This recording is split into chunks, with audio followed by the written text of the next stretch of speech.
Vyoma IAS के मंच से सिविल सेवा के संस्कृत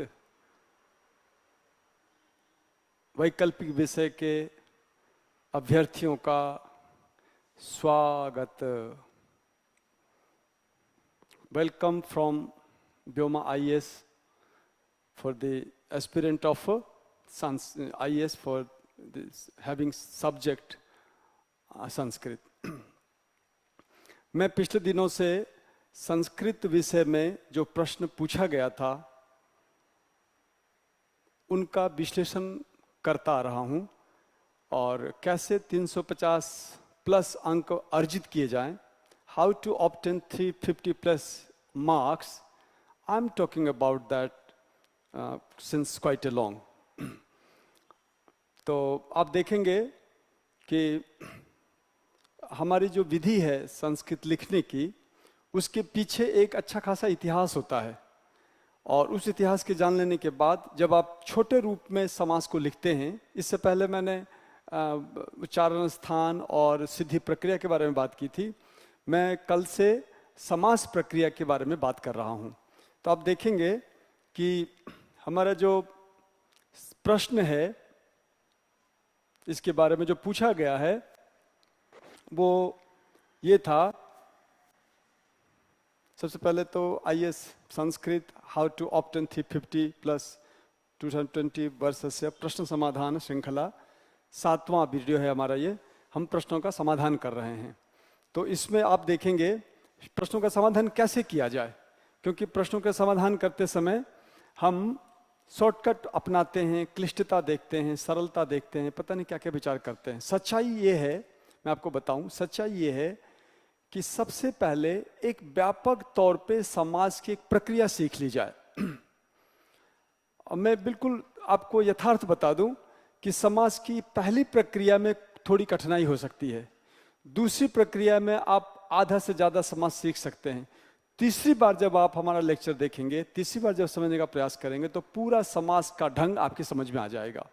जिस दिन आपके समाज समझ में आ गया एक दो लेक्चर के बाद, इसके बाद उस समझे हुए समाज को छोटा करके लिखना 2 नंबर के लिए प्रश्न में 2 नंबर के लिए, 1 नंबर वाले प्रश्न में 1 नंबर के लिए छोटा करके लिखना बहुत ही सरल कार्य हो जाएगा। और उस पूरी विधि को समझ लिया जाए तो आपसे गलती भी नहीं होगी। आइए आज हम 350 प्लस अंक कैसे हासिल किए जाएं, इसकी शुरुआत करते हुए आपको बताना चाहेंगे कि समाज के प्रश्नों का समाधान कैसे होता है। तो इस क्रम में हम चाहेंगे कि आप इसे देखें। द्वयोः यमुनयोः समाहार इति लौकिक विग्रह। ऐसा पूछा गया, द्वयो यमुनयोः का 2 बात पूछी है 2020 वाले प्रश्न में। द्वयो यमुनयोः ये लिखा हुआ है और पूछा है कि इसमें समास नाम क्या है। तो जाहिर है, स्पष्ट है कि द्वयो यमुनयोः जो लौकिक विग्रह किया गया है, समास करने के बाद शब्द क्या बनेगा, तो समास करने के बाद शब्द बनेगा द्वियमुनम। इसको कैसे लिखा जाएगा एक परीक्षा में, वो बात की बात है। पहले हम पूरी प्रक्रिया को समझ लेते हैं, क्योंकि प्रक्रिया के बीच से कोई भी प्रश्न बन सकता है। अभी तक तो प्रश्न ऐसा बनाया जा रहा है, लौकिक विग्रह पूछा जा रहा है, अलौकिक विग्रह नहीं पूछा जा रहा है। और ऐसा भी हो सकता है कि वे अलौकिक विग्रह पूछ लिया जाए और कहे कि भाई बताइए द्वयोः यमुनयोः समाहार का अलौकिक विग्रह क्या होता है। अभी तो ये पूछ रहे हैं द्वयोः यमुनयोः समाहार का समास नाम क्या है। तो जहां तक उत्तर की बात है तो उत्तर तो बहुत छोटा सा है। द्वयोः यमुनयोः समाहार इति लौकिक विग्रह है, द्वियमुनम इति समस्त पदम, समाहारार्थे नदीभिश्च इत्यनेन अव्यभाव समासत्वम। उत्तर हो गया। मैं फिर से इसकी आवृत्ति करो, जो उत्तर लिखा जाना है उसकी आवृत्ति कर रहा हूं। प्रश्न था द्वयो यमुनयोः समास नाम किम, ऐसा पूछा गया है। तो हम कहेंगे द्वयो यमुनयोः समाहार इति लौकिक विग्रह है, नदीभिश्च इति सूत्रेण समाहारार्थे अव्यभाव समासे द्वियमुनम इति रूपम सिद्धम। संक्षिप्त में ऐसे बना सकते हैं और हम 1-2 नंबर के अधिकारी बन सकते हैं।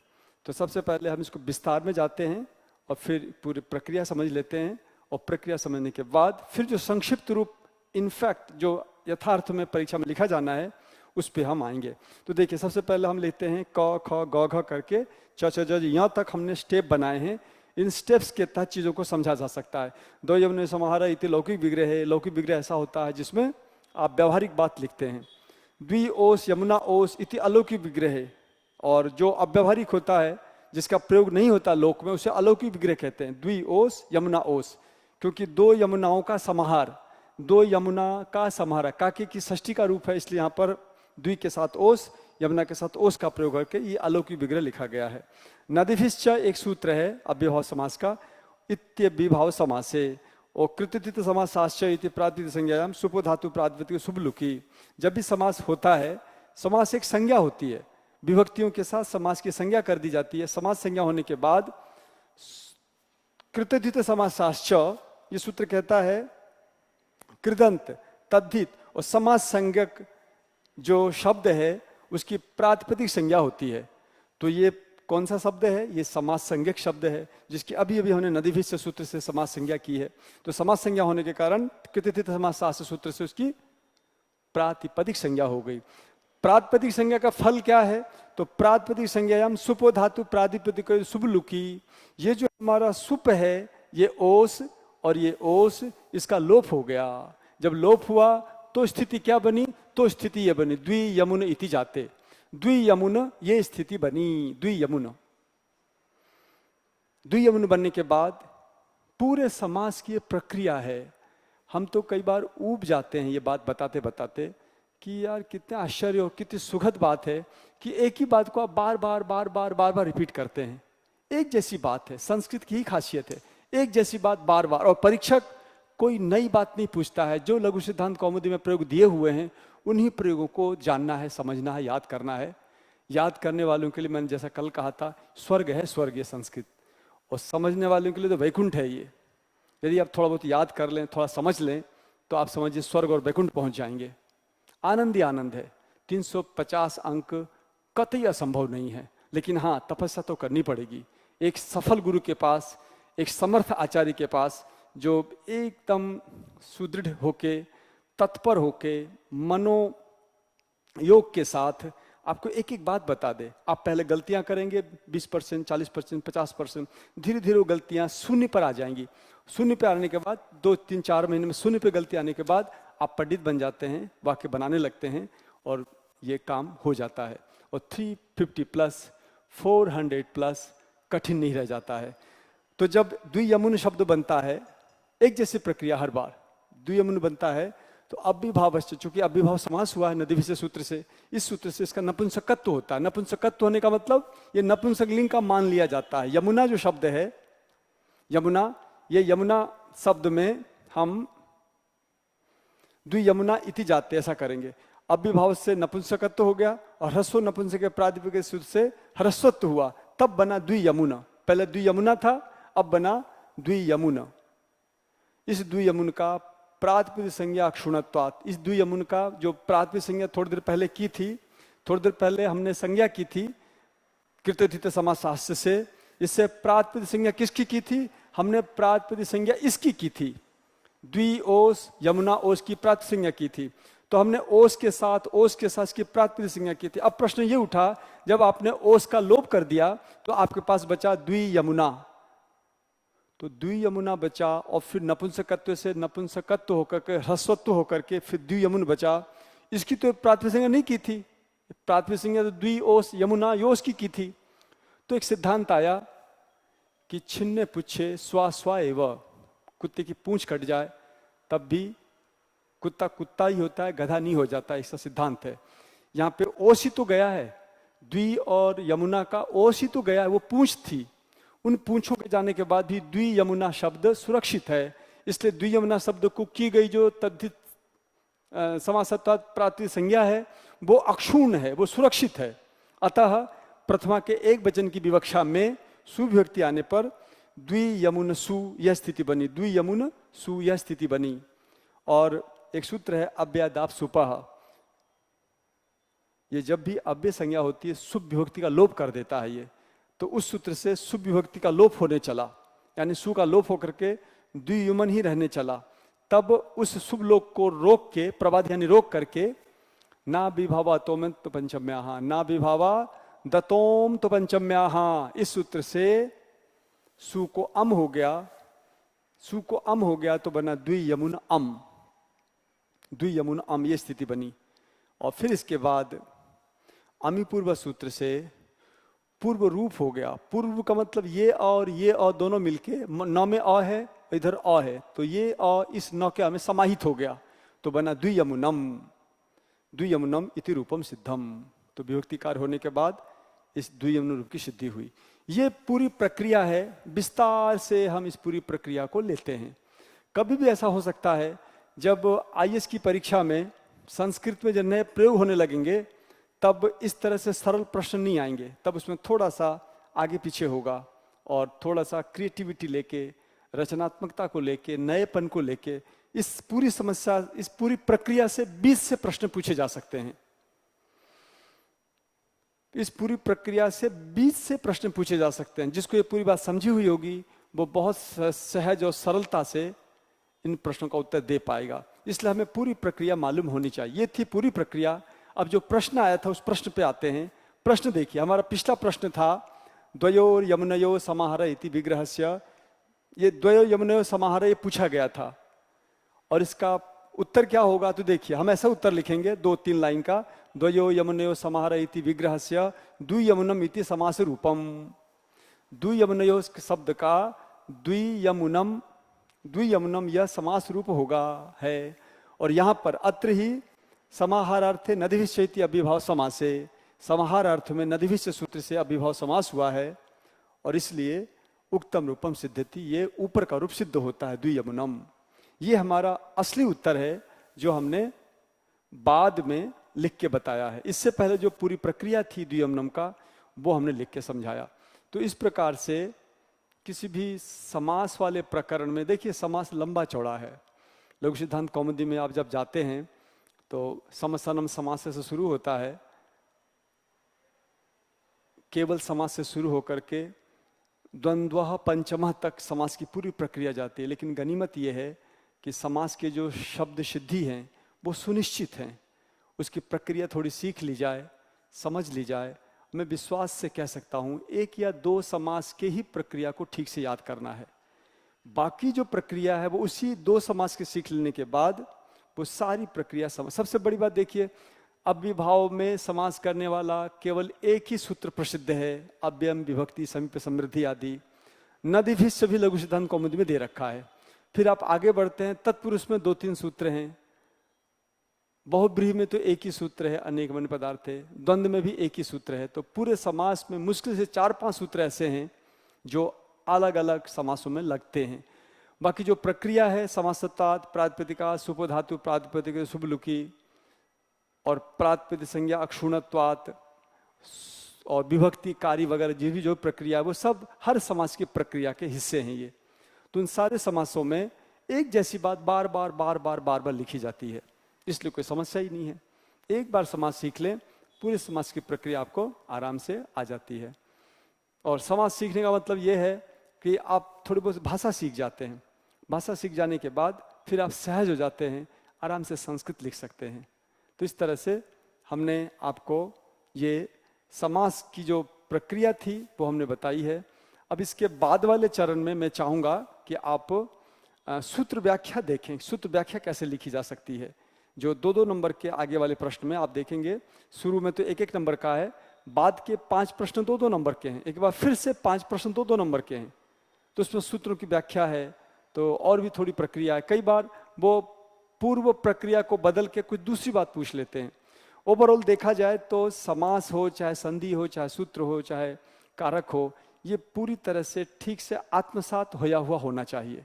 यदि आत्मसात है, व्यवस्थित समय से जानते हैं, तो हमें कोई नहीं रोक सकता।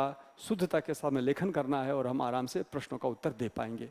मैं अपने वक्तव्य को यहीं विरमित करता हूं और अगले सेशन में सूत्र की व्याख्या के साथ मैं उपलब्ध होऊंगा। और जो लोग संस्कृत आईएएस के बारे में सोच रहे हैं, वो 2021 के प्रत्याशी हों या फिर 2022 के, वो यदि चाहें तो हमारा व्यक्तिगत मार्गदर्शन जयपुर ब्रांच में आगामी 4 अप्रैल से आरंभ हो रहा है। आईएएस की परीक्षा में संस्कृत लेने वाले, आईएएस की परीक्षा में इतिहास ऑप्शन लेने वाले जो लोग हैं, देखिए ये जो हम लोगों का ये जो वीडियो का प्रोग्राम है वो केवल एक दिग्दर्शन मात्र है, एक केवल दिखाने के लिए है कि देखो भाई इस लेवल की बातें उपलब्ध हैं। क्योंकि जब तक हम इस तरह से उपलब्ध नहीं होते तो आपको पता नहीं चलता। मैं चाहता था इसको पंडित लोग देखें, हम चाहते थे जानकार लोग देखें, समझें कि हाँ हम गलती कहाँ कर रहे हैं। तो इस तरह से एक नमूना प्रस्तुत करने के लिए हमने ये कार्यक्रम आरंभ किया था। यदि आप इन सब चीज़ों को देखते हैं, जानते हैं, समझते हैं, देखिए आप कॉन्फिडेंस हो नहीं हो आपको, लेकिन हम लोग वी आर वेरी कॉन्फिडेंट कि हम 400 प्लस मार्क्स ला सकते हैं संस्कृत में, क्योंकि हमारी अपनी विशेषता है, अपनी मजबूती है, अपनी कमजोरी है, जिसे हम बखूबी समझते हैं। दुनिया के बारे में हम नहीं जानते, लेकिन हम संस्कृत के बारे में जानते हैं कि संस्कृत की पुस्तिका चेक करने वाली की मानसिकता क्या है, संस्कृत विषय अपने आप में क्या है, बच्चा के विषय में संस्कृत के क्या मंतव्य हैं, क्या उसका स्टाइल है, क्या उसकी विधि है, उन सब के बारे में हमें पता है। और उन सब का विश्लेषणात्मक ढंग से जब हम संस्कृत पाठन करते हैं तो संस्कृत अपनी पूरी तरह से मुट्ठी में आ जाती है। और आप यदि आप संस्कृत के विद्यार्थी हैं तो बहुत ही अच्छी बात है। यदि आप संस्कृत विद्यार्थी नहीं भी हैं और यदि 6 से 8 महीने का समय यदि आप एक्सपर्ट के साथ, स्पेशली हमारे साथ बिता सकते हैं, दे सकते हैं, तो आप विश्वास मानिए कि आपका सारा विषय पीछे छूट जाएगा और संस्कृत के माध्यम से आप इस उच्चतम परीक्षा के उच्चतम सीढ़ी को प्राप्त कर सकेंगे। मुझे चिढ़ है इस बात की कि क्यों संस्कृत वाले बच्चे टॉप 10 में, टॉप 20 में नहीं आते, क्यों नहीं आते। ये विषय की कमजोरी नहीं है, ये हमारी कमजोरी, हमारी मानसिकता की कमजोरी है, हमारी दृढ़ता की कमजोरी है, हमारे मार्गदर्शन की कमजोरी है। हमने इसे कभी टॉपर के सब्जेक्ट में डाला ही नहीं, हमने कभी ठीक से संस्कृत सीखा ही नहीं। आप यदि ठीक से सीखें इसको, और जो विद्वान हैं जो इनकी कॉपी उत्तर पुस्तिका का मूल्यांकन करते हैं, उनके एक्सपेक्टेशन के अनुरूप यदि आप लिखते हैं तो कोई कारण नहीं है कि आपके अंक काटे जाएंगे। इतना इजी तो नहीं है ये कि आप 2 महीने में संस्कृत सीख जाएं, ऐसा नहीं होगा। 2 महीने में निश्चित रूप से सीख जाएंगे, लेकिन इसके लेवल का संस्कृत नहीं आ पाएगा। आप 250 नंबर ला सकते हैं, लेकिन 2 महीने के बाद, 3 महीने के बाद 2 महीना और देते हैं, 3 महीना और देते हैं। यदि आप 6-7 महीना दे देते हैं, 3 महीने में एक आवृत्ति, 3 महीना और चाहिए दूसरी आवृत्ति के लिए, यदि और फिर लगातार प्रयास, देखिए आप इसे संस्कृत को साइड में रख के थोड़ा थोड़ा प्रयास करते रहिए। पहले पूरा, जैसे पशु जो है ना, पहले खा लेता है और खाने के बाद फिर जुगाली करता है, धीरे धीरे जुगाली करता है। तो पहले आप सब विषय को खा लीजिए हमारे सहयोग से, इसके बाद फिर धीरे धीरे जुगाली करते जाइए, करते जाइए, करते जाइए। जितना अच्छा जुगाली करेंगे, जितना अच्छा उसको चबाते जाएंगे, वो पूरा का पूरा संस्कृत आपके अंतरतम में समाविष्ट हो जाएगी और आपके खून में संस्कृत आ जाएगी। जब आप लिखेंगे तो वो उत्कृष्टता होगी, वो सूक्ष्मता होगी और आप पूर्णांक प्राप्त कर रहे होंगे। तो बड़ा अच्छा सा हमने रूपक प्रस्तुत किया यहाँ पे कि आप विषयों को लीजिए 3 महीने में, फिर बाकी के 2 महीने तक 3 महीने से जुगाली कीजिए, थोड़ा थोड़ा चबा चबा के कर करके, वो भी हमारे निर्देशन में। देखिए संस्कृत सभी विषयों को पीछे छोड़ के आपको अग्रणी बना देगा। मैं फिलहाल अपने वक्तव्य को विरमित करता हूँ। आगामी 4 अप्रैल से इतिहास का और संस्कृत का ऑप्शनल की क्लास हमारे यहाँ शुरू करने जा रहे हैं। जो इच्छुक हों वो आएँ, क्योंकि ये सारी बातें तो केवल दिग्दर्शन मात्र थीं। और इसके साथ साथ हमारे यहाँ निबंध, हिंदी निबंध में चमत्कारिक रूप से हिंदी निबंध में अच्छे नंबर के लिए हमारा प्रयास है। विशेष करके जो अमूर्त प्रकृति के निबंध की पूछने की आदत रही है यूपीएससी की, उसके संदर्भ में हमारी विशेष तैयारी है। और जो हमारे जो प्रथम पत्र है और इसके अलावा प्री का भी जो पेपर है, प्रिलिमिनरी आईएएस का जो प्रश्न है, उस पर भी हम लोगों का अध्ययन है, हमारा संग्रह है। हमारे 2 बच्चे इस समय प्री दे रहे हैं और उम्मीद है वो लोग करेंगे। तो इस तरह से हम सब चीज़ों को लेके और सन्नद्ध हैं। प्री की भी तैयारी अपने पास है और विशेष करके निबंध और संस्कृत ऑप्शनल तथा सामाजिक मुद्दे प्रथम पत्र, जिसमें इतिहास वाला पोर्शन है, और आपका ये इतिहास हिस्ट्री ऑप्शनल की विशेषज्ञता वाले लोग यहाँ विद्यमान हैं। वो 4 अप्रैल से आरंभ करने जा रहे हैं। आप हमारे से संपर्क करके जुड़ सकते हैं और ये क्रम जारी रहेगा। जैसे जैसे जो बातें आएंगी उसकी व्याख्या करते जाएंगे। जैसे कि हमने बताया, अगले वाले क्रम में हम सूत्र व्याख्या कैसे लिखी जाए इसके बाद फिर हम बताएंगे श्लोकों की व्याख्या कैसे की जाए और कैसे लोग करते आ रहे हैं, क्यों उनके नंबर कम आ रहे हैं, इस पे हम चर्चा करेंगे। तो आज इतना ही कह के मैं स्वयं को विरमित करता हूँ। बहुत बहुत धन्यवाद। जय हिंद।